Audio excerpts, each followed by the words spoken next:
भारत का हर गांव अपने भीतर कहानियां छुपाए बैठा है।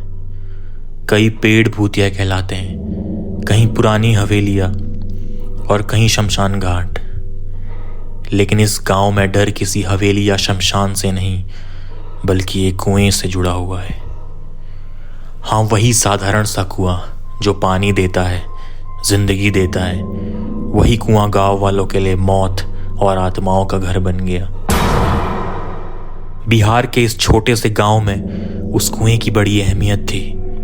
उसका पानी ठंडा, मीठा और बिल्कुल साफ था, और गांव के लोगों के लिए एकमात्र पानी का स्रोत। गर्मियों में लोग कहते थे, अगर जीवन का स्वाद चखना है तो इस कुएं का पानी पियो। बच्चे उसी के आसपास खेलते थे, उसी के आसपास इकट्ठा होकर गपशप मारते थे, और वो कुआं गांव का दिल था। पुराने समय में नदी या नलकूप हर जगह नहीं होते थे। कुआं ही गांव का जीवनदायी केंद्र बनता था। लोग उसी पर निर्भर रहते थे। लेकिन एक सुबह वो कुआं मौत की दस्तक बन गया। गांव की एक औरत रेखा हमेशा की तरह वहां पानी भरने पहुंची। कहते हैं उस दिन आसमान में कुछ अजीब सी धुंध थी। रेखा ने रस्सी बांधी, बाल्टी डाली, और जैसे ही झुकी उसका पांव फिसल गया। कुएं की गहराई इतनी थी कि उसकी चीखें भी ऊपर तक नहीं पहुंच पाई। लेकिन जिसने भी वो चीखें सुनी वो दौड़े, रस्सी डाली, लेकिन जब तक उसे निकाला गया रेखा की सांसें बंद हो चुकी थी। पुराने कुओं में सुरक्षा की कोई दीवार नहीं होती। फिसलन भरे पत्थर और उन पर एक पानी का छींटा और जरा सी चूक हादसा करवा देता है। उस मौत के बाद सब कुछ बदल गया। औरतें कहने लगी, पानी भरते समय कोई पीछे से फुसफुसाता है। कभी हंसी और कभी कराहने की आवाज सुनाई देती है।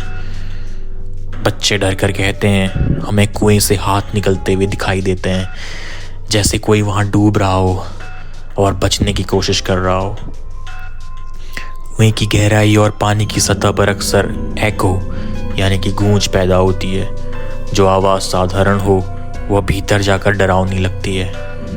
बच्चों के मन में कल्पना पैदा हो सकती है, और जिससे अफवाह और भी मजबूत हो सकती है। लेकिन ये कोई अफवाह नहीं है, ये एक सच्ची घटना पर आधारित कहानी है। गांव वाले अभी भी नहीं समझ पाए थे कि दूसरी घटना घट गई। एक रात महेंद्र, गांव का एक शराबी, नशे में धुत होकर गांव के कुएं के पास पहुंचा। सुबह लोगों ने उसकी लाश कुएं में तैरती हुई देखी। कोई नहीं जानता कि वो गिरा कैसे और उसकी मौत कैसे हुई। शायद शराबी था, इसलिए कुएं में गिर गया और शराब के नशे में खुद को बचा नहीं पाया। अब कोई इसे हादसा नहीं कह रहा था।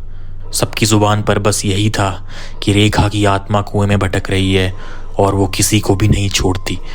शायद महेंद्र को भी उसी ने खींचा होगा। नशे में इंसान का संतुलन बिगड़ना और गिरना सामान्य बात है, लेकिन लगातार 2 मौतों का होना गांव वालों के इस डर को अंधविश्वास में बदल देता है। धीरे धीरे कुएं पर सन्नाटा छा गया। लोगों ने तय किया, अब यहाँ का पानी कोई नहीं पिएगा और यहाँ से पानी कोई भरेगा भी नहीं। कुएं पर ताला लगा दिया गया। लेकिन ताला लगाने से क्या आत्मा रुकती है? रात को अक्सर गांव वाले सुनते, पानी दो, मुझे पानी दो। कुछ ने दावा किया, रात के अंधेरे में किसी औरत की परछाई कुएं के पास खड़ी रहती है।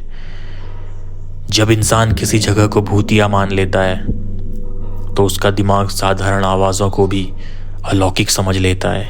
रात का अंधेरा, हवा की सरसराहट, झींगरों की आवाज़, सब मिलकर डर को बढ़ा देते हैं। लेकिन क्या ये डर रियल था या सिर्फ एक अंधविश्वास? बुजुर्ग औरतें कहती, रेखा की मौत अचानक हुई। उसकी आत्मा अधूरी रह गई है। वो ना अगला जन्म ले पाई है और ना ही उसे मोक्ष मिला है। कुछ पुजारी मानते थे रेखा गर्भवती थी, इसलिए उसकी आत्मा बेचैन है और वो उस बच्चे को जन्म देना चाहती है। भारतीय लोक कथाओं में अगर कोई इंसान अचानक या अधूरी इच्छा के साथ मरता है तो माना जाता है कि उसकी आत्मा मुक्ति नहीं पा सकती और ना ही अगले जन्म में जा सकती है। यह सोच गांव में और भी ज्यादा डर का माहौल पैदा कर रही थी। सालों बाद गांव में कुछ लड़के शहर से घूमने आए। उन्हें यह कहानी सिर्फ अंधविश्वास लगी।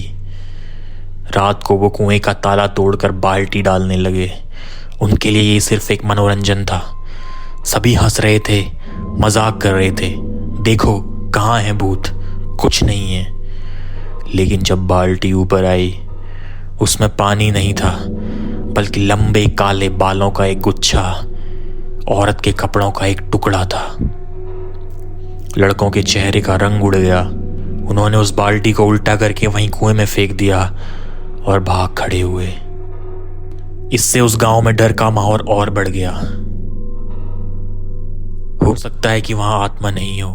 कुएं में सालों से गिरे हुए कपड़े या किसी जानवर के बाल या कोई पेड़ पौधे सड़कर ऐसी अजीब चीजें बना सकते हैं, लेकिन पहले से भूतिया माहौल और हिम्मत आजमाने की चुनौती ने उनके दिमाग को यकीन दिला दिया कि यह आत्मा का सबूत है। क्या आप इसे एक अंधविश्वास कहेंगे या एक रियलिटी? आज भी वो कुआं बंद है, कोई उसके पास नहीं जाता। गांव वाले कहते हैं, जिस कुएं ने हमें जीवन दिया, उसी ने हमें मौत भी दी। क्या ये सिर्फ हादसे और दिमाग की चाल थी, या सच में रेखा की आत्मा उस कुएं में कैद है?